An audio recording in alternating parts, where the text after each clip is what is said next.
Good morning, this is Bloomberg Daybreak Europe. I'm Tom McKenzie in London. These are the stories that set your agenda. The bond market's bet on a half-point Fed cut is over, with traders fully pricing in a 25 basis point reduction next week after inflation data doused hopes for a bigger move.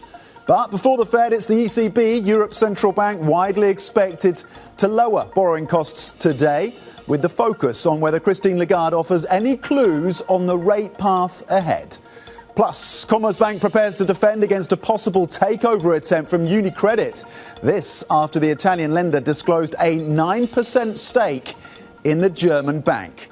We will bring you the details ahead of Bloomberg's exclusive interview with UniCredit CEO Andrea Ocel later this morning.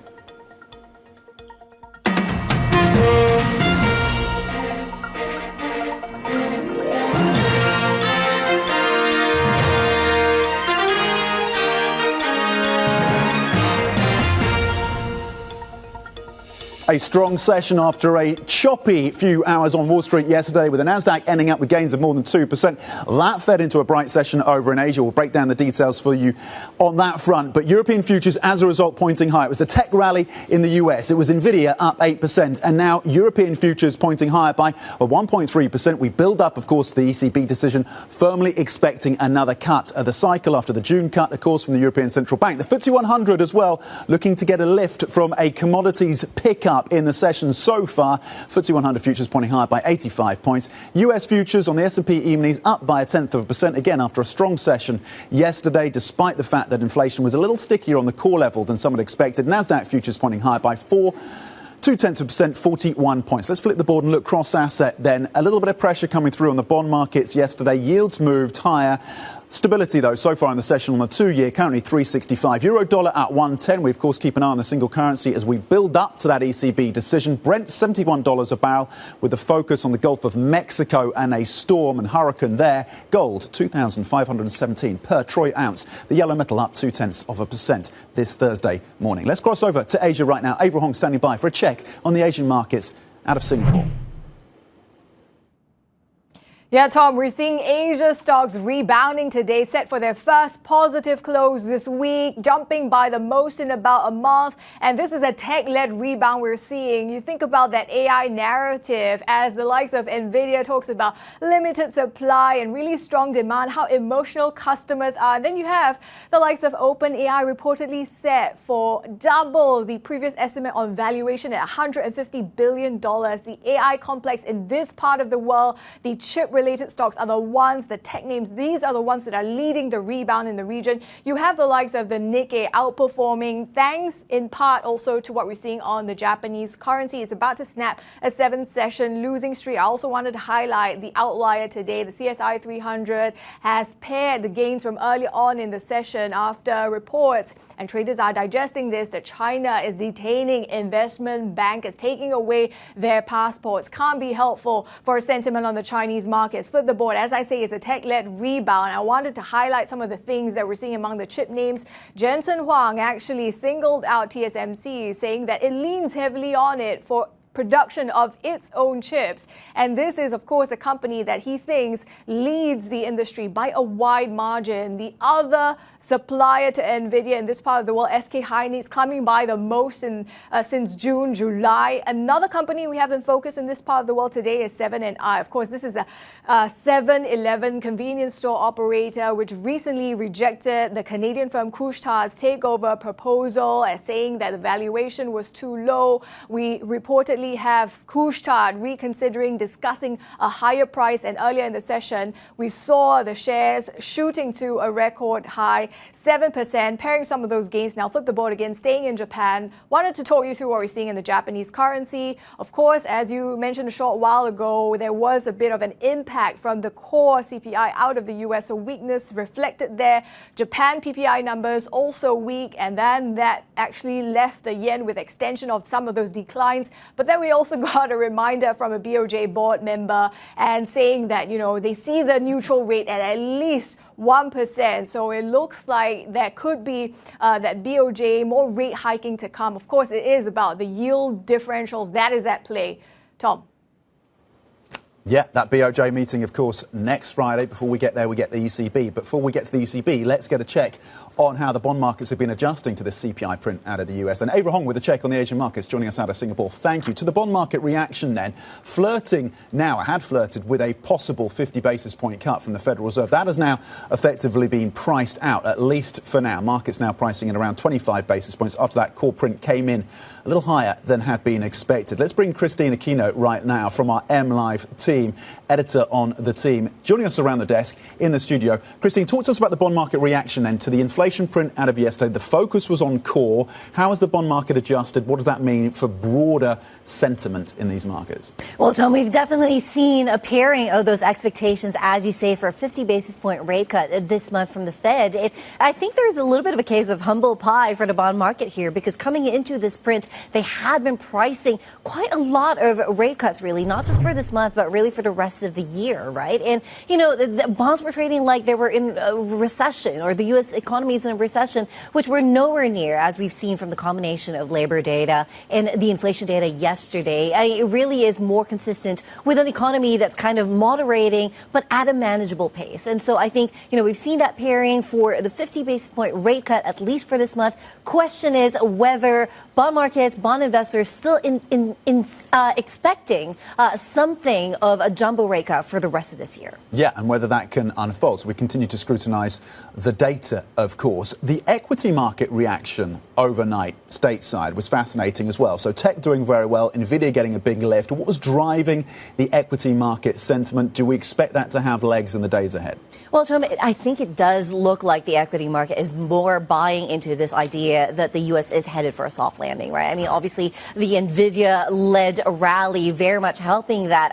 A lot of these rallies very much driven by those mega cap tech companies, Nvidia in particular. But, you know, broader sentiment as well seems a bit more positive. I think there is a sense that good economic news out of the U.S. is now, again, positive for stocks. And so there's this idea that the U.S. can perhaps weather this economic slowdown very well. It's not going to crash land anytime soon. And it's just kind of a very controlled moderation, which is what equity investors want to see and what the Fed wants to see as well. OK, Christine Aquino, still looking at that potential Goldilocks scenario then for the equity markets. We'll see if that holds up. Christine Aquino, of course, with the analysis, managing editor of Bloomberg Markets today. From the Fed and the ECB to the ECB, of course, the Fed weighing up that CPI print. Stateside, the ECB, of course, makes its decision later today, while expected, of course, to cut its key deposit rate by a quarter point today to 3.5% in a prelude to the Fed's first move next week. Of course, the ECB started its rate cutting cycle in June.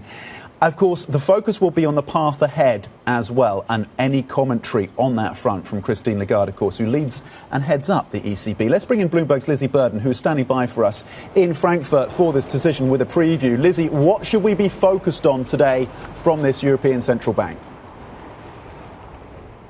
Well, Tom, as you say, pretty much a done deal that we're going to get a cut from the ECB today. It's unanimously expected by economists, fully priced by markets, and endorsed virtually by all of the ECB speakers so far, even the hawks like Joachim Nagel. So this is because you've got inflation receding towards the target, you've got growth concerns mounting, and it means that the focus, as you say, turns to the rate path ahead. And there's a divergence here. Markets more aggressive than what economists expect. Economists see a quarterly cadence of cuts of quarter point, and that would take rates to 2.5% by this time next year. Markets reckon they could squeeze in another cut in October at the next meeting, perhaps.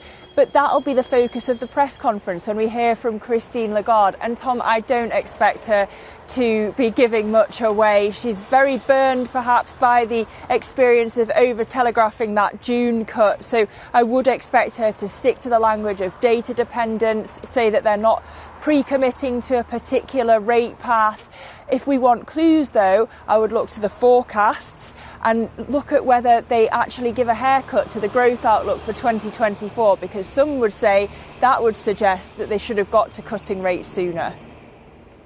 Yeah, that 0.9% forecast on growth may seem a little strong. So we'll see if that's adjusted lower, as you said, in the forecasts. Talk to us about the market plumbing then, at least the rates plumbing, because it's not just the deposit rate that is likely to be adjusted, but a couple of other rates as well set by this European Central Bank, and what that tells us about support maybe for the market.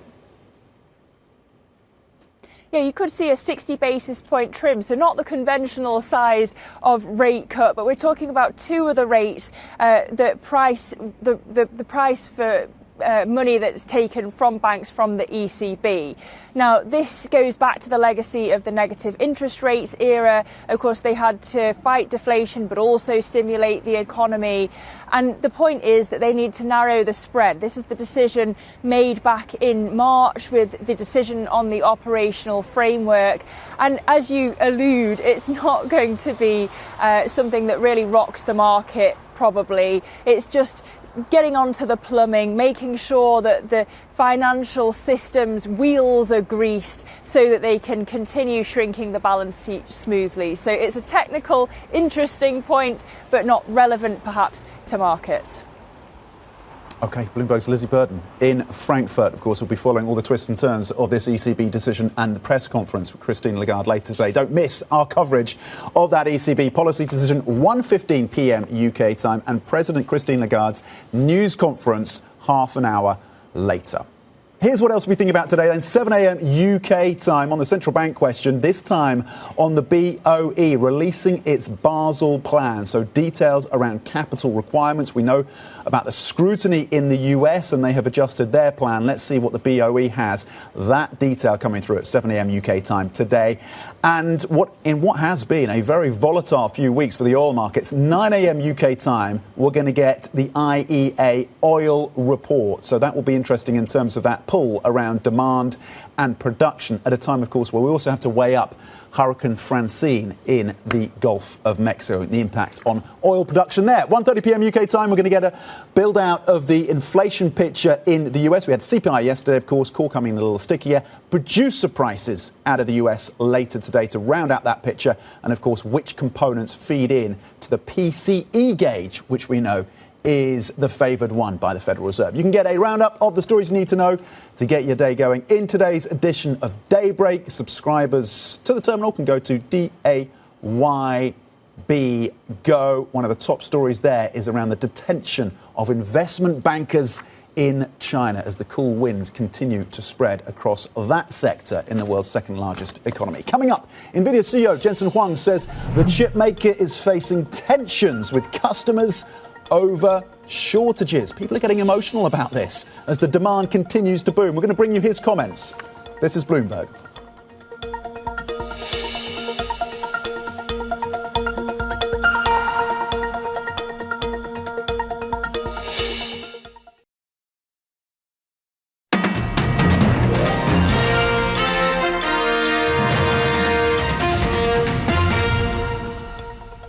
Welcome back to Bloomberg Daybreak Europe. Happy Thursday, everyone. Let's focus on the oil space right now, which has steadied after the biggest gain in more than 2 weeks. That's as Hurricane Francine hit crude-producing regions in the Gulf of Mexico. But, of course, it's been a choppy few weeks for the oil space with a number of different factors playing into the moves. For more, let's bring in Bloomberg's Asia Energy team leader, Stephen Stupczynski, who joins me now for the details, the analysis out of Singapore. Stephen, what is helping to hold prices today? Is it likely to be sustained, in your view? So there are a few factors, right? So one, you have the hurricane that you mentioned. It shut about almost 40% of Gulf of Mexico production. It's like 670,000 barrels a day. It's not a huge amount, but it's going to tighten things, at least in the near term. And then we're going to see after the hurricane comes through, it landed on Wednesday, U.S. time. After the hurricane comes through, how quickly will these offshore production facilities resume? That will also be one thing that the market will be closely monitoring. So that's obviously a factor that could kind of keep prices at that Brent $70, $71 level that we're at right now. But then later today, we're going to have the International Energy Agency, the IEA, is going to come up with their monthly oil report, and that is closely watched. It's going to give a hint as to where we stand in terms of a potential oversupply or an increase in inventories in 2025. You know, we had, since the last report, OPEC Plus say that they're going to extend their cuts in the market by 2 months through December. And by doing so, there is expectation that that could maybe, lead to a bit more of a tightening situation. The IEA in the past has said that even if OPEC Plus delays the increase in production, the resumption of the production and getting rid of these cuts, the market is still looking frothy next year. So we're going to see if the situation has changed at all in the report today, and that could likely move the market as well. OK, so we look ahead to that report from the IEA and potentially market moving, as you say, and we'll keep across that and be breaking that, of course, through Bloomberg TV's programme. What other factors are we thinking about then that's driving these markets? We talked about the fact that it's been volatile over the last few months. What are some of the key drivers, the pulls and pushes for oil? As we look at WTI, still comfortably below, maybe not so comfortably, but still well below that $70 level. Yeah, I think one thing that we certainly have seen in the market is this expectation of lower demand growth out of the United States and China. Focusing on China in particular, there was this conference called APEC here this week, and there was a pretty bearish outlook on Chinese demand. A Bloomberg survey done by my colleagues showed that some traders and other folks at the conference expect that Chinese oil demand to rise about 200 to 300,000 barrels a day over the next year and next 2 years. So about that much each year. That's lower than what the IEA is expecting, 25% lower. So with that view, demand has been a bit weaker. The reason for that is the rollout of EVs, the adoption of LNG-fired trucks, as well as just the government kind of pulling back from their big stimulus pushes. So this is the first time that they've seen in 2 decades where China isn't the main driver of global oil demand, and that is going to really pull things down. And it's been driving prices higher, for a number of years. Yeah. So with that factor out of the way and potentially a weaker United States, that is pushing oil lower, especially Brent and even WTI. That's really notable, isn't it? First time in 2 decades that China is not the major driver of demand for oil. Asia Energy team leader with the details, Stephen Stutinsky, and that preview of the IEA report. Brent currently trading at $71, up 0.6% so far in the session. Talking of the IEA, we're going to be speaking exclusively to Toriel Borsuni, the head of the IEA's oil market division. That's just after that release in terms of the report at 9 a.m. UK time. And later in the show, Nvidia CEO Jensen Huang says the chip maker is facing tensions with customers. That's over shortages. And as demand for chips continues to boom, we bring you his comments. Stay with us. This is Bloomberg.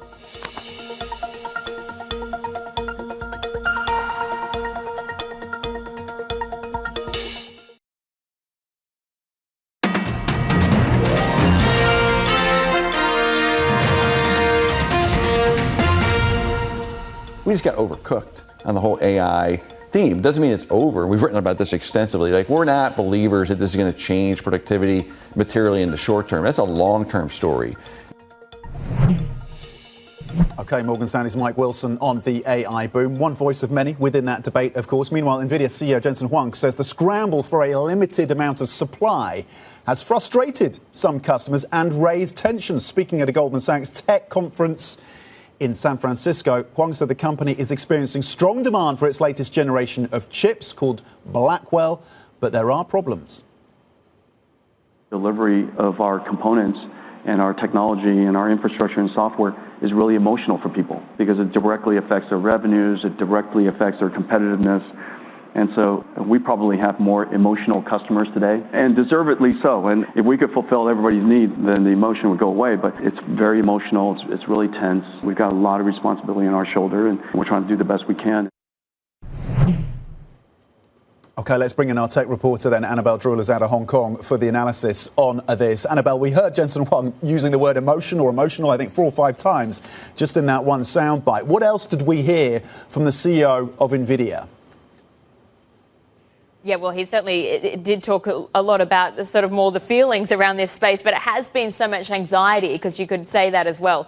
Investors anxious that perhaps the AI hype is overplayed, or really there could be concerns as well around the rollout of the Blackwell chip system. But Those fears were sort of assuaged, you would say, by Jensen Huang overnight, speaking at this conference, because he said that the demand is strong, the Blackwell is on its way, and also that TSMC, which of course manufactures the vast majority of Nvidia's chips, is doing a great job. So another seal of approval. And off the back of that, we saw the share price reacting really strongly because we had the biggest jump in about 6 weeks. We saw that feeding across to others on Wall Street, the likes of AMD and Broadcom. And today you can see here, there's some of the names in Asia. Again, that strong move higher as we get more signals coming through on the readiness of the system. Meanwhile, we have done some reporting. The team at Bloomberg, of course, has done some reporting into OpenAI, some of the valuations. And OpenAI, of course, indirectly one of the biggest customers, of course, because they train their models on the platforms, or at least the clouds provided by the hyperscalers who buy the GPUs. What do we know about the valuation right now, where OpenAI stands in this sector? Valuation has risen strongly. I mean, that's really the key thing that comes across in this story because, yeah, we're hearing from sources that OpenAI, which is, of course, as you say, that the creator of ChatGPT is looking to raise around $6.5 billion in equity financing.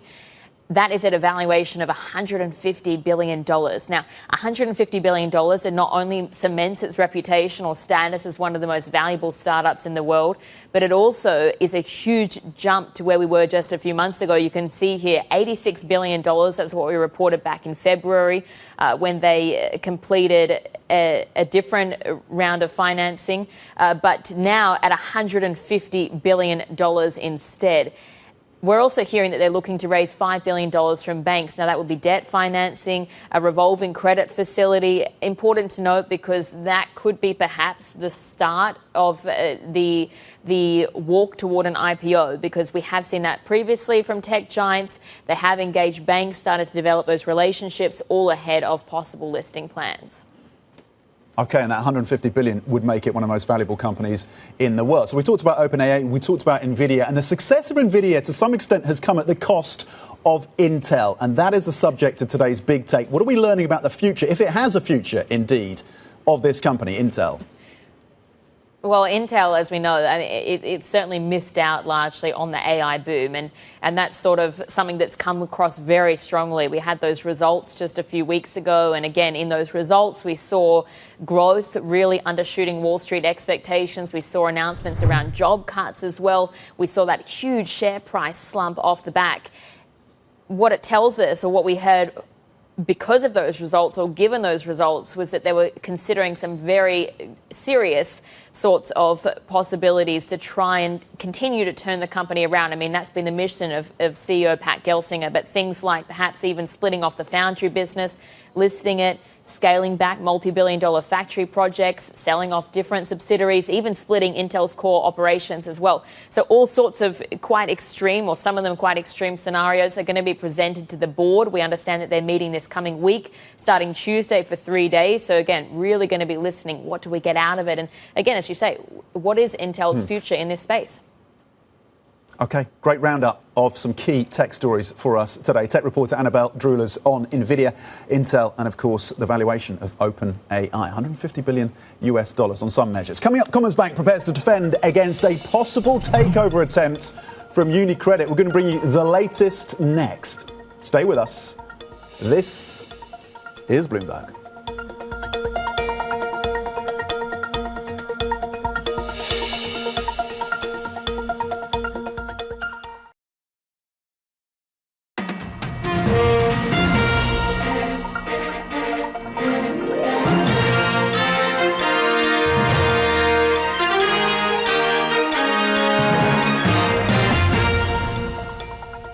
Good morning. This is Bloomberg Daybreak Europe. I'm Tom McKenzie in London. These are the stories that set your agenda. The bond market's bet on a half-point Fed cut is over, with traders fully pricing in a 25 basis point reduction next week. That's after inflation data doused hopes for a bigger move. But before the Fed, it's the ECB, Europe's central bank, widely expected to lower borrowing costs today, with a focus on whether Christine Lagarde offers any clues on the rate path ahead. Plus, Commerzbank prepares to defend against a possible takeover attempt from UniCredit. This after the Italian lender disclosed a 9% stake in the German bank. We are going to bring you the details ahead of Bloomberg's exclusive interview with UniCredit CEO Andrea Orcel later this morning. That is an interview you do not want to miss. Let's check in on these markets because the equity bulls have, at least for now, the bit between their teeth. A positive session overnight in the US. The Nasdaq ending higher by 2%, more than 2%, the Nasdaq 100. A positive session over in Asia. And European stock futures pointing higher by 1.3%. The FTSE 100 looking to add 91 points. We're seeing a rally in commodities from iron ore to copper to oil. To what extent that will be sustained remains a key question. S&P futures, the E-minis, pointing higher by 0.2%. Nasdaq futures looking to add 53 points again after a very solid session yesterday. Yes, there was choppiness throughout the day, the inflation data, and then a rally in tech shares led by Nvidia, up 8% by the close. Let's flip the board and look cross-asset. The build-up, of course, to that ECB decision, the baton handed from the inflation print of the US to the ECB decision, and it's the forecasts and the language from Christine Lagarde that will be scrutinised, given that most now fully expect the next cut of the cycle coming through today. The US 2-year at 365, euro-dollar in focus ahead of that ECB decision at 110, Brent 71.21, Hurricane Francine and the Gulf of Mexico in focus, lifting prices for oil up 0.9% so far in the session. Gold 2,518, the yellow metal getting more upside in the session today, up 0.2%. Let's get to one of the most fascinating corporate stories of the moment then, because Bloomberg has learned that Commerzbank is reviewing its defence strategy as it watches for a potential takeover approach from UniCredit. The German lender is taking the precautionary move after UniCredit's surprise disclosure of a 9% stake in Commerzbank. For more, let's bring in Bloomberg's Oliver Crook in Berlin for us, our German correspondent, of course. And this is happening very fast. The details coming through, UniCredit taking a pretty aggressive, assertive line on this, that 9% stake, but not ruling out further takeover, or at least further acquisition within Commerzbank. What are the details at this point? What is the strategy of UniCredit and what is the strategy of Commerzbank? Yeah, Tom, I mean, this has really happened so very fast over the last 24 hours, and it caught a lot of people off guard from what our reporting tells us, namely, Commerzbank and also the German government who sold the stake. So let's just recap what happened here. Basically, Commerzbank has been held in part by the German government since the bailout of the financial crisis. They've been trying to get this to market for some time. They have been sort of suggesting that they were going to start to sell this stake into the market. During that period of time, UniCredit went into the market, started buying shares, bought about 4% of the stake. And then when the government came out to sell these shares, and they were basically finding in the market a bid of about, $12.50 to $12.60 for the shares. UniCredit came in for a killer fill order at $13.20 for the whole 4.5% stake of the entire bank that was coming to the market. Basically, a 5% premium about approximately what they were finding in the market, and the German government sold it. That now brings their stake to 9%, UniCredit's stake to 9%. They have now filled out the paperwork to bring their stake above 9.9%. Obviously, the question that this prompts for everybody, because we've talked about consolidation in the banking system in Europe for a very long time. We've talked about Commerzbank as a target. Is UniCredit going to make a play for the full bank? Now what we understand is Commerzbank is building a defense against that potentially. They're talking to Goldman Sachs in terms of trying to advise them on how to mount that defense. But everybody, Tom, everybody in Europe is watching this very, very closely, from the politicians to the regulators and, of course, Tom, the bankers. Ollie, if a full takeover is UniCredit's ultimate goal, what potentially could prevent it? Maybe you nod to that in terms of how you reflect on the domestic reaction in Germany to this. Completely, Tom. There's so many dimensions to this. Why such a fascinating story. I mean, let's deal first with the fact of potentially other bids coming in. We've talked about potential tie-up between Deutsche Bank and Commerzbank for many years. We asked them about it all the time. They talked about it back in 2019. We understand that did not come to fruition because there was so much overlap in terms of the clients. I've asked the CFO of Deutsche Bank about it. We talked to Christian Zaving, the CEO, all the time, and they always try to sort of bat it away and say this is something that maybe doesn't make a lot of sense, particularly when you don't have a banking union. You can't really reap all of the fruits that this kind of scale would provide. Does that now change things, Tom, if UniCredit is coming in? Could you get a bid from Deutsche Bank potentially? Could they get involved? There's also questions about BNP. That's a name we've heard about in the past. But of course, there's also a political dimension to this. On the one hand, the government wants to maximize their return on their stake from UniCredit, so they're going to go for the biggest bidder. However, on the other, they're going to come under intense pressure from a number of different forces. One, the unions. The unions already are trying to build political pressure so that they don't, so that it doesn't get taken over, because of course that would probably mean job cuts. Meanwhile, in Germany, you have these nationalist forces in the AfD and the far left that really want to hold on to the things that they see as sort of their wealth as a nation. So, all of these pressures coming together at once in the politics. We've heard from the Greens so far. The Greens have said that they're okay with cross-border mergers. What's interesting, we've also heard from the CDU, the opposition right now, saying that they do not want the government to be guided solely by financial aspects of a deal, to consider other aspects, which is pretty funny to hear from the CDU, given that they are sort of so intent on the debt brake and the financial health of the German economy. OK, Oliver Crook on a story that will keep him and the team, of course, busy. The twists and turns, the politics of this deal, the implications, of course, for the broader banking space in Europe. Ollie, out of Berlin, thank you very much. Now, we're going to be speaking with the UniCredit CEO about the increased stake in Commerzbank. That exclusive interview with Andrea Ocel is at 9:30 a.m. on The Pulse. Do not miss that interview. Let's go back to one of the top stories of the day, of course. The ECB widely expected to cut its key deposit rate by a quarter point today. Bloomberg's UK correspondent Lizzie Burden is in Frankfurt this time for us, of course, a central bank that she also follows very closely. Lizzie, what should we expect today?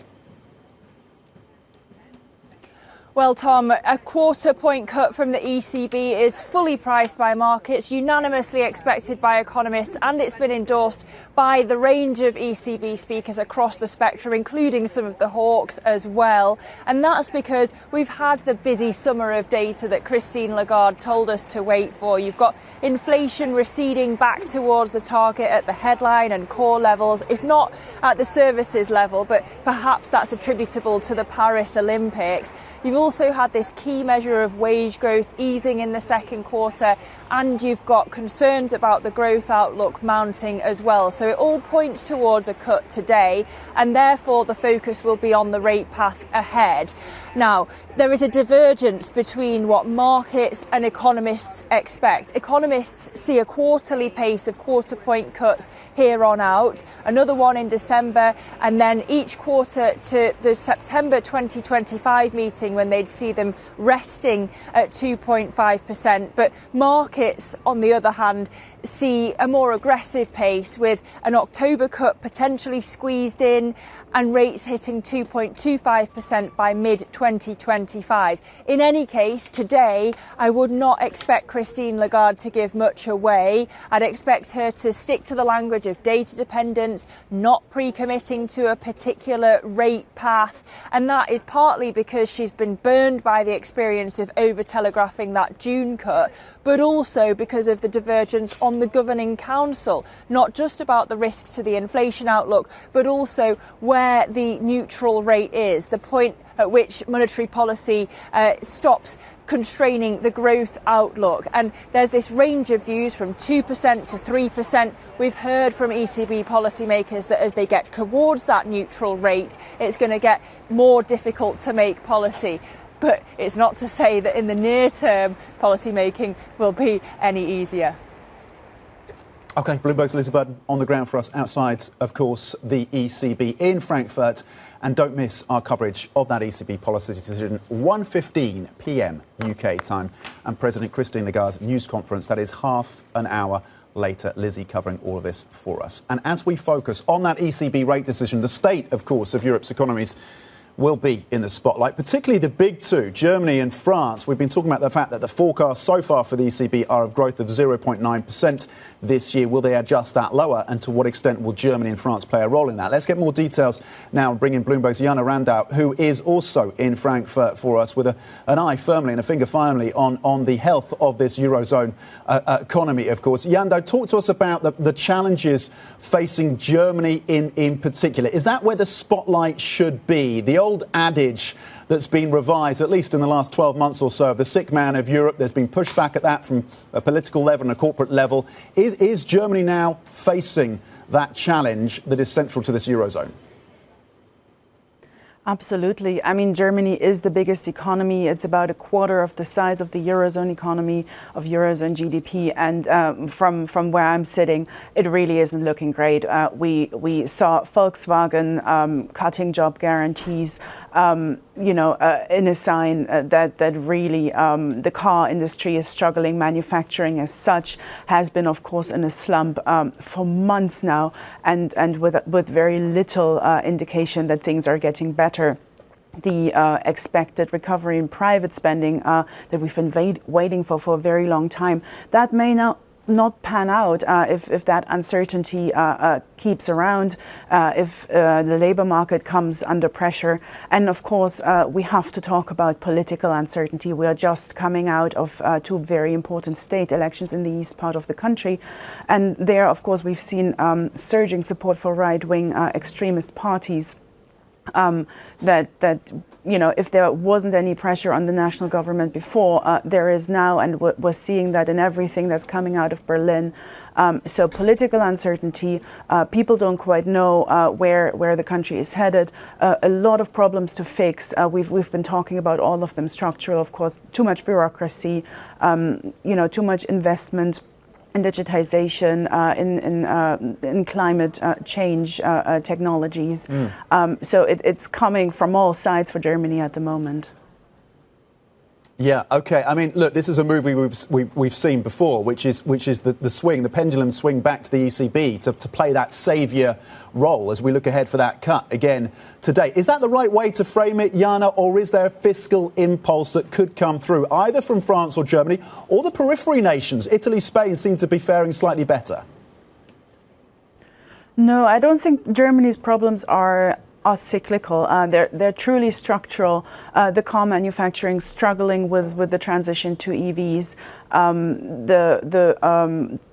Public investment lagging far behind. Uncertainty on the back of that. So it's structural problems that Germany faces and has faced for quite some time, and that's what's playing out. So lower interest rates as such are not going to make much of a difference. And what we're seeing at the periphery, of course, in Spain, above all, is a very strong services sector, which is benefiting from people wanting to take vacation, people channeling that little bit of spending that they're doing in Spain, and that is helping the economy expand at a much faster pace than in the region's core. And you did mention France, of course, a lot of uncertainty there as well. It's doing better than Germany for sure. Yeah. Got a little bit of an Olympics boost, but yeah, we'll have to see. It's not easy in Europe at the moment. Yeah, Jana, really great context for us. The services strength coming through from Spain, and the idea that maybe even if we get this cut, which is expected from the ECB, it may not do that much for Germany's economy. Jana Randall, thank you very much indeed. Coming up, Roche shares fall amid concerns over potential side effects from its weight loss pill. We bring you the details next on that pharma story. Stay with us. This is Bloomberg.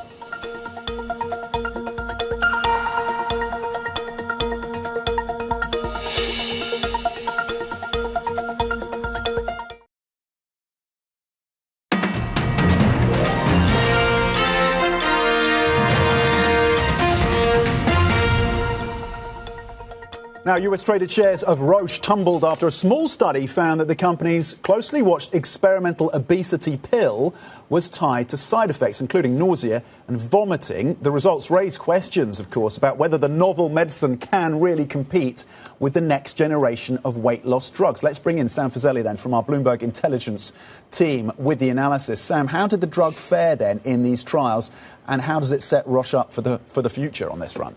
Yeah, good morning. So the data from the efficacy perspective seemed pretty good. In fact, maybe better than some others. This was a short trial, it was a small trial, very few patients. What was surprising and took people back a little bit was the side effect profile. Now, when you have an obesity pill, you can force the doses high, rapidly fill people with drug, and of course they don't eat. So weight loss is much better. But that comes at a cost of side effects. There is a very fine balance here that has to be worked out.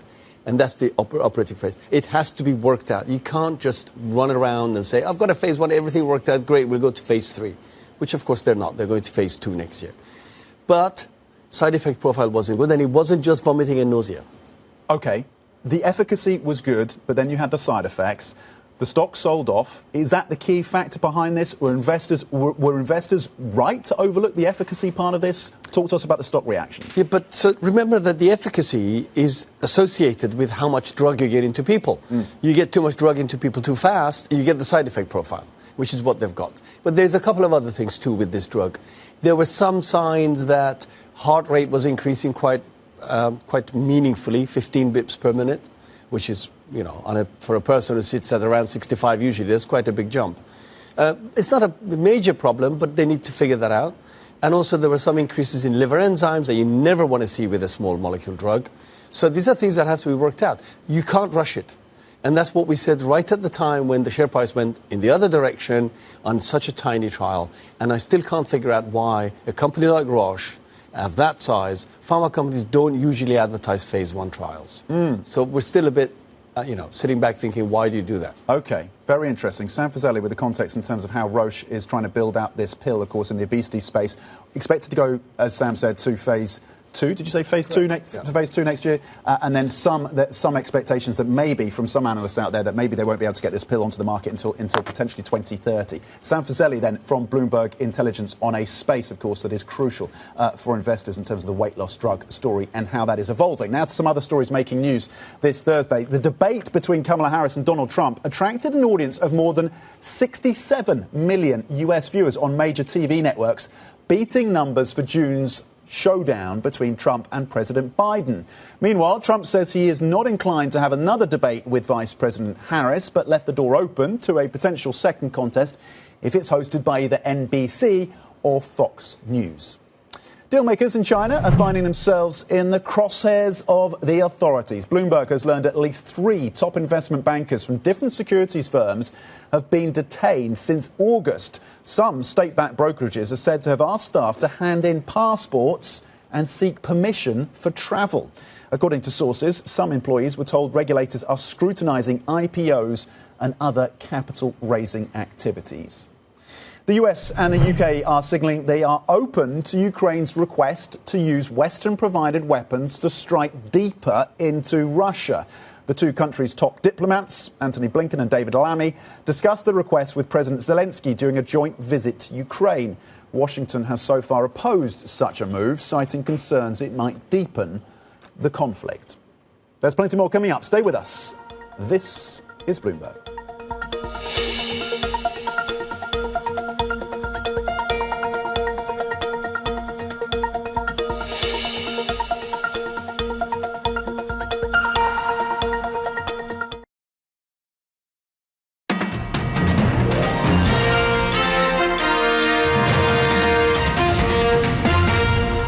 I think it's more noise than news in the fact that the core number was slightly higher than expected. I think at the end of the day, it was a disappointing reading. We were expecting slightly lower print last month. We've had 0.2 cores now for several months, so jumping back up to 0.3 is certainly disappointing. I think the inflation today at the margin is tilting investors towards 25 basis points in September. The Fed should be moving people's expectations back from these large rate cut discussions into a much more gradual, steady approach at getting back to neutral and really begin the debate over what is neutral. Overall, it looks very well controlled to me. It looks like we're not seeing deflation, we're just seeing a gradual disinflation. The inflation is gradually coming out of the system. OK, guests weighing in then on the latest US inflation print with, of course, the core number coming in month on month up 0.3%, higher than, of course, had been expected. Here's the breakdown then and the stickiness, because you actually saw goods disinflation once again, and the energy component also contracted within the mix, within the basket. But take yourself back, break down the different components, and you can see the stickiness of services going all the way back to June of last year. It has barely budged, and that remained, of course, in expansionary territory in terms terms of the prices coming through from services. Think about housing rents. Think about insurance premiums for car insurance. Those two factors feeding into that slightly higher than expected core inflation out of the US. Let's flip the board and have a look at producer prices right now, because that's the latest print coming up today. Bloomberg Economics expects that once again, on a core basis, you could see a bit of stickiness. Again, they flag some of these factors: airfares, healthcare, and interestingly, portfolio management fees. You could see some price pressures coming from portfolio management fees as well in terms of producer prices. Some of those components, of course, from the PPI, from the CPI, feeding into its acronym soup, PCE. Of course, the Personal Consumption Expenditures Index that drops on September the 27th. That's the Fed's favourite gauge, of course. So that's the importance in terms of when you strip it out and you look below the headline number, the key components that go into that PCE, suggesting that maybe you could get a little bit of upside on that number, September the 27th.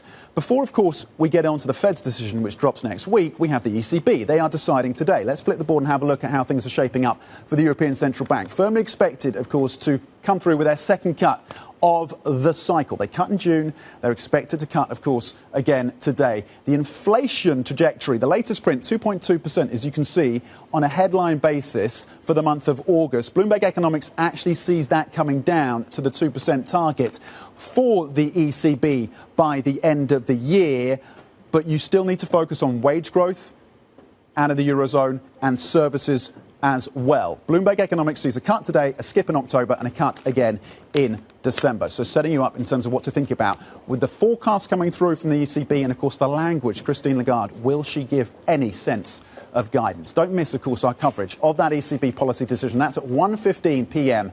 UK time. President Christine Lagarde's news conference, half an hour later. We cover all of that for you, of course. Reminder as well, we are going to be speaking, this is the interview of the day, with the UniCredit CEO, Andrea Ocel, about the lender's move, of course, to up its stake in Commerzbank. 9%, but there is reporting from Bloomberg suggesting they want more, and potentially a full takeover.